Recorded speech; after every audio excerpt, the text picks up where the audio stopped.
So here we are at Highmoor, Camberg in the Drakensberg. We're camping. It's a nature reserve. There's 7 campsites.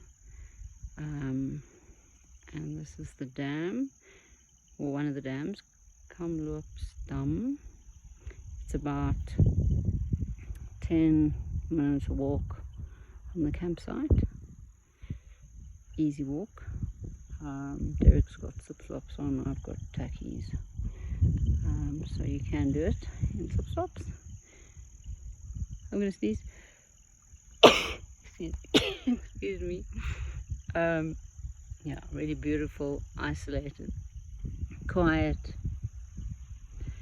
No cell phone reception where I am now. But back at the campsite there's a little bit. There's nothing as you arrive. So at the actual office where you sign in and pay, there's no reception at all. So you bring cash to pay. So there's no, you can't EFT or anything from the office. But once you get to the actual campsite, we've got Vodacom and there is reception. So I'm going to try a spot of trout fishing. See how we go. It's so beautiful.